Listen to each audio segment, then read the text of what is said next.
Hello students, welcome to the Gyan Ganga Academy's interactive classes. यह हमारी हिंदी की पाठ्य पुस्तक रिमझिम भाग 3 है और आज का हमारा टॉपिक है पाठ 9 कब आऊं। ये एक कहानी है। इस कहानी को पढ़ने से पहले एक चित्रकथा है।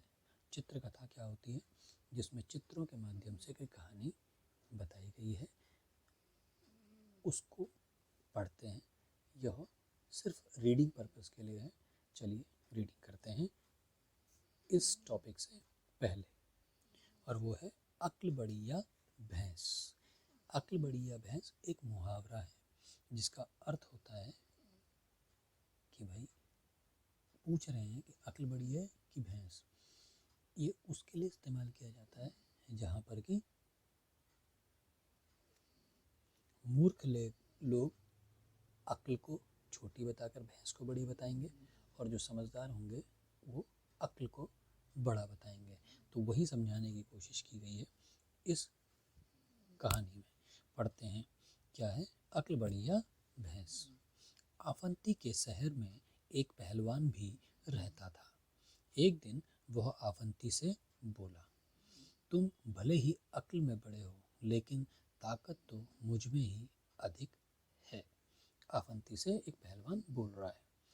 अच्छा, पर यह तो बताओ तुम्हारे अंदर कितनी ताकत है? आवंती उससे पूछता है। मैं 5 कुंटल की चट्टान को सिर्फ एक हाथ से उठाकर आसमान में उछाल सकता हूँ। ये कौन बोलता है? पहलवान। कि 5 कुंटल कितना होता है? 1 कुंटल में 100 केजी होते हैं। 100 किलो 1 कुंटल में, तो ये 5 कुंटल हो गया, यानी कि 500 किलो की चट्टान को। राइट। अब आगे चलते हैं। कहते हैं अच्छा, आओ मेरे साथ, देखते हैं कौन अधिक ताकतवर है। आवंती से बोलता है कि चलो मेरे साथ आओ, चलो देखते हैं कौन ज़्यादा ताकतवर है। तो पहलवान बोलता है ठीक है। आवंती पहलवान को शहर की चारदीवारी के पास ले गया और बोला, जरा इस रुमाल को दीवार के पार फेंक कर दिखाओ। यह भी कोई बड़ी बात है। पहलवान उस रुमाल को पकड़ लेता है और फेंकना शुरू करता है। पहलवान ने रुमाल उठाकर पूरी ताकत लगाकर जोर से फेंका। उसके बाद क्या हुआ? लेकिन रुमाल वहीं गिर पड़ा। आवंती ठहाका मारकर हंस पड़ा। अब मेरी ताकत देखो। आवंती ने एक छोटा सा पत्थर उठाया, रुमाल से उसको बांधा और दीवार के पार फेंक दिया। पत्थर उठाकर रुमाल में बांधा और उसने उसे जर्र से फेंक दिया। और क्या हुआ? अब रुमाल जो है दीवार के पार चला गया और पहलवान बेचारा धराशायी होकर नीचे गिर गया। ये कहानी लिखी है शिवेंद्र पांड्या ने। इससे क्या पता चलता है कि लोग अपनी ताकत पर घमंड कर सकते हैं, अपने आप को ज़्यादा ताकतवर समझ सकते हैं, लेकिन अक्ल से ज़्यादा कोई भी ताकतवर नहीं है। अगर आप अपने दिमाग का इस्तेमाल करें तो बड़ी से बड़ी समस्या का समाधान कर सकते हैं। राइट। चलिए अब कहानी पढ़ते हैं कब आऊं। ये कहानी है एक अवंती, जो कि एक की रंगाई की दुकान है, जो कपड़े वपड़े रंगने का काम करता है। बहुत प्रसिद्ध है और लोग दूर दूर से इसकी यहाँ अपने कपड़ों को रंग करवाने के लिए आते हैं। ऐसे ही एक बार एक सेठ जी उसकी दुकान पर कपड़ा रंगवाने के लिए आते हैं और चालाकी दिखाने की कोशिश करते हैं, परंतु अवंती भी अपनी चालाकी से सेठ जी को हरा देता है। क्या होता है? चलिए पढ़ते हैं इस कहानी में कब आऊं। अवंती ने एक छोटी सी रंगाई की दुकान खोली और गांव वासियों के लिए कपड़ा रंगना शुरू कर दिया। सब लोग उसकी रंगाई की प्रशंसा करने लगे। धीरे धीरे उसकी दुकान चल निकली। अवंती की प्रशंसा सुनकर एक सेठ को बहुत ईर्ष्या महसूस होने लगी। ईर्ष्या मतलब जलन। जलन क्या होता है? दूसरे की तरक्की देखकर हमें जो होता है वो ईर्ष्या कहते हैं, जलन कहते हैं। जैसे कि कि कभी ऐसा क्लास में आपके साथ भी हो सकता है कि किसी के पास अच्छी सी कोई खिलौना देखकर या अच्छा सा कोई पेन या पेंसिल देखकर या इरेज़र देखकर या किसी के नंबर ज़्यादा आने की वजह से आपको लग सकता है यार उसके तो आगे मेरे नहीं आए। इसे ईर्ष्या बोलते हैं। महसूस होने लगी किसको, एक सेठ जी को ईर्ष्या मतलब जलन होने लगी कि वह इतना अच्छा काम, इतना पैसा कैसे कमाने लग गया है। अवंती को परेशान करने के लिए वह सेठ कपड़े का एक टुकड़ा लेकर अवंती की दुकान में जा पहुंचा। दरवाजे से के अंदर घुसते ही सेठ बुलंद आवाज में बोला, अवंती, जरा यह कपड़ा तो अच्छी तरह से रंग दो। मैं देखना चाहता हूँ तुम्हारा हुनर कैसा है। हुनर मीन्स कला, ठीक है ना। तुम्हारी कला या तुम कितने एक्सपर्ट हो अपने काम में। तुम्हारी काफ़ी तारीफ सुनी थी, इसीलिए आया हूँ। अवंती ने सेठ जी से पूछा, सेठ जी, इस कपड़े को आप किस रंग में रंगवाना चाहते हैं।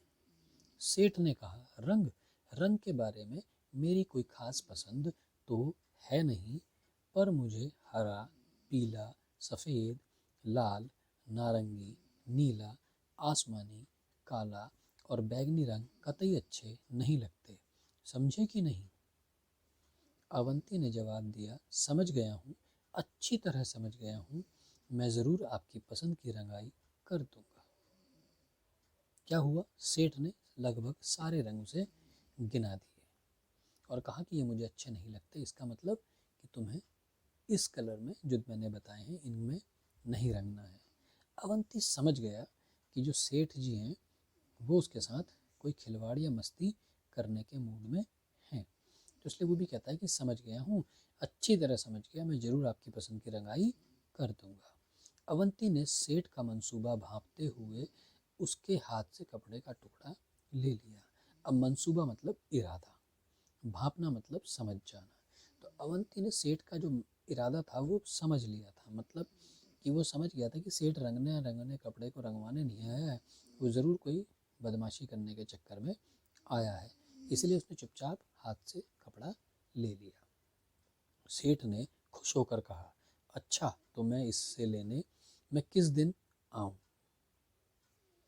तो फिर जब उसने ले लिया कपड़ा तो उसने पूछा, भाई किस दिन मिलेगा, तो किस दिन आऊँ मैं लेने। तो अवंती ने कपड़े को अलमारी में बंद करके उसमें ताला लगा दिया।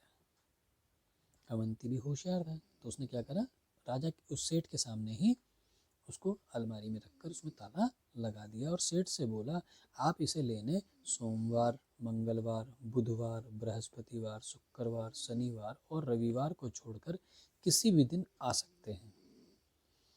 इसके अलावा कोई दिन होता है, नहीं होता ना। या तो सोमवार होगा या मंगल या बुध या बृहस्पति या शुक्र या शनि या इतवार, तो वो सारे के सारे दिन। जैसे क्या समझ में आया आपको, वेरी गुड। जैसे सेठ जी ने सारे के सारे रंग गिना दिए कि मुझे पसंद नहीं है और कोई रंग बचा ही नहीं, तो ठीक उसी तरीके से अवंती ने भी सारे के सारे दिन गिना दिए, कोई बचा ही नहीं, और सेठ को बोला कि आप जो बचा दिन है उससे उसमें इसको लेने आ जाना।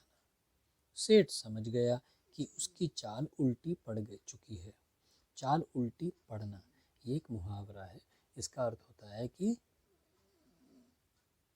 हार जाना या चालाकी काम न आना। तो उसे दिख गया था कि उसकी चाल जो है वो उल्टी पड़ गई है, उसकी चालाकी काम नहीं आई है। अतः भलाई धीरे से खिसक लेने में ही है, इससे अच्छा भी है कि चुपचाप निकल लो, नहीं तो मुसीबत हो जाएगी। फिर उस सेठ ने दोबारा अवंती की दुकान में घुसने की हिम्मत नहीं की। ये कहानी लिखी है R.S. त्रिपाठी ने। तो R.S. त्रिपाठी जी ने भी अकल बड़ी या भैंस वाली बात की है कि कई बार ऐसा होता है कि कई लोग ज़्यादा होशियार बनते हैं और आपको परेशान करने के लिए कुछ भी आपसे कह देते हैं। ऐसे में नाराज़ होने से अच्छा अपनी समझदारी से उनको जवाब दिया जाना चाहिए, है ना। कैसी लगी कहानी, अच्छी है ना। रीडिंग प्रैक्टिस करेंगे। चलिए अब एक्सरसाइजेस करते हैं। कहानी से सेठ ने किस रंग में कपड़ा रंगने को कहा। किस रंग में कपड़ा रंगने को बोला था, उसने सारे के सारे रंग गिना दिए और बाकी उनको छोड़कर किसी भी रंग में रंगने को बोला। अवंती ने कपड़ा अलमारी में बंद कर दिया, क्यों। अवंती समझ गया था कि सेठ तो उसका बेवकूफ़ बना रहा है, तो इसलिए उसने भी सेठ के सामने ही अलमारी में बंद करके ताला लगा दिया और ऐसी बात की ताकि सेठ समझ जाए कि अवंती उसकी चालाकी को समझ गया है। सेठ कपड़ा लेने किस दिन आया होगा? सेठ कपड़ा लेने कभी नहीं आया होगा। कौन छिपा है कहाँ? नीचे के वाक्यों में कुछ हरी सब्जियों के नाम छिपे हैं, ढूंढो तो ज़रा। चलो ढूंढते हैं। अब भागो भी, बारिश होने लगी है। कौन सी सब्जी है इसमें? अब भागो भी, गो भी। अब भागो भी, गो भी, बारिश होने लगी है। ठीक है ना? अपने आप समझेंगे और ध्यान से देखेंगे। मामूली, लीला मौसी कहाँ है? मामू लीला मौसी कहाँ है? मूलीला मौसी कहाँ है? ये क्या हो गया? मूली। अब वो कहते हैं शीला के पास बैग नहीं है ना? शीला के पास बैग नहीं है, तो क्या होगा? बैगन, बैगन नहीं, बैगन। ठीक है ना? रानी बोली इमसे हमसे मत बोलो। रानी बोली हमसे मत बोलो। सेम है ना? उसके कहते हैं गोपाल कबूतर उड़ा दो। पालक, गोपालक है ना? पालक, राइट। चलिए आगे चलते हैं। सही जोड़े मिलाइए। प्रशंसा का मतलब होता है तारीफ करना। बुलंद माने ऊंची, बुलंद आवाज, बुलंद इमारत है ना, तो बुलंद माने ऊंची। ईर्ष्या माने, वेरी गुड, क्या होता है? जलन। कतई माने बिल्कुल, है ना? और अवश्य मतलब जरूर, राइट। मुहावरे। चित्रों को देखकर क्या तुम्हें इन्हें देखकर तुम्हें कुछ मुहावरों या कहावतें याद आती हैं? उन्हें लिखो।